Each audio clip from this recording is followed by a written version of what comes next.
sejam muito bem-vindos ao canal. Está começando o nosso vídeo da Palavra Pura, onde fazemos a leitura da Palavra do Senhor Deus. E hoje estamos lendo Coríntios, 1 Coríntios, primeira carta aos Coríntios, e o capítulo é o 12.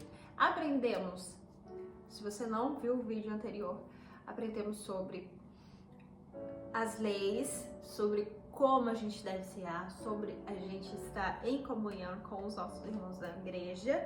E agora vamos ver qual a instrução que o apóstolo nos dá do capítulo 12. Vamos ler do 12 ao 14, tá bem?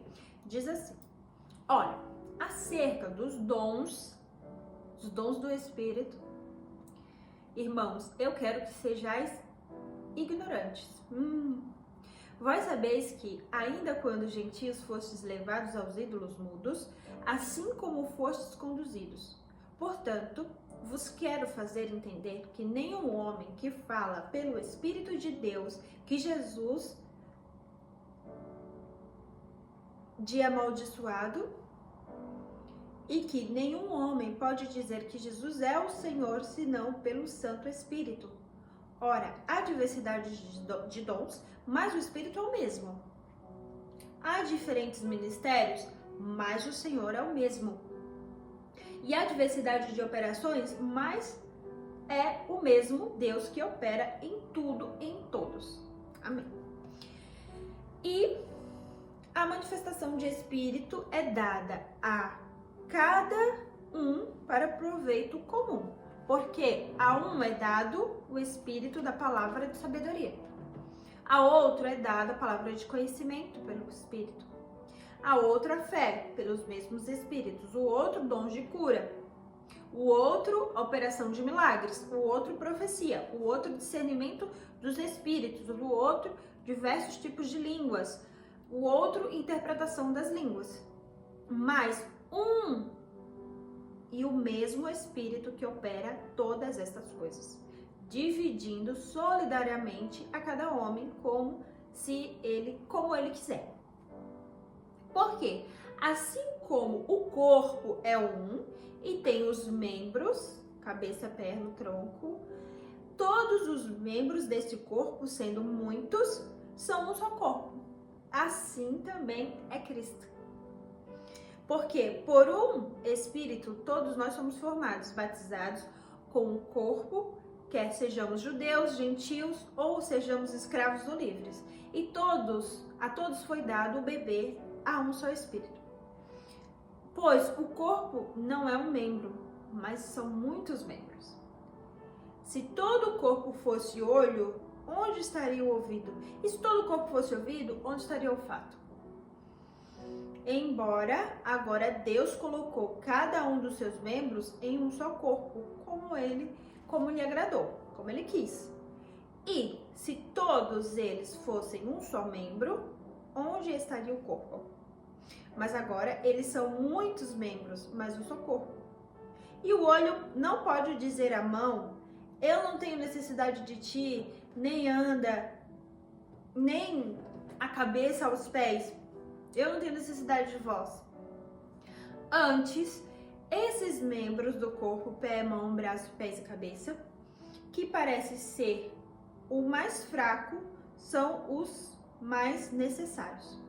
E os membros do corpo que pensamos ser os mais honrosos, a esses concedemos abundante honra. E as nossas partes íntimas são tratadas com maior decoro.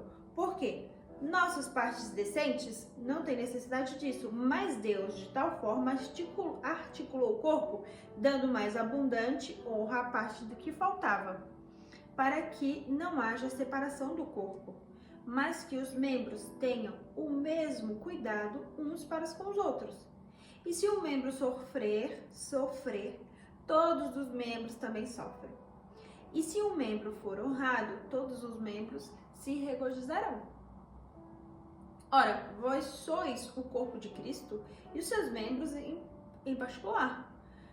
E Deus colocou alguns na igreja, primeiro os apóstolos, segundo lugar profetas, terceiro mestres, depois milagres, depois dons de cura, de ajuda, de governo, de diversidade de línguas. São todos os apóstolos? Não. São todos profetas? Não. Todos têm o dom de língua? Não. Todos operam milagres? Não. Todos têm dom de cura? Não. Fazem todos interpretações? Não. Portanto, procurai fervorosamente os melhores dons e eu vos mostrarei um caminho ainda mais excelente. 13. Ainda que eu falasse a língua dos homens e dos anjos e não tivesse caridade, eu me tornaria como bronze ressoante a um símbolo tintante. E ainda que eu tivesse o dom de profecia e entendesse todos os ministérios e todo o conhecimento, e ainda que eu tivesse toda a fé, de tal maneira que eu pudesse remover os montes e não tivesse caridade, eu nada seria. Por quê?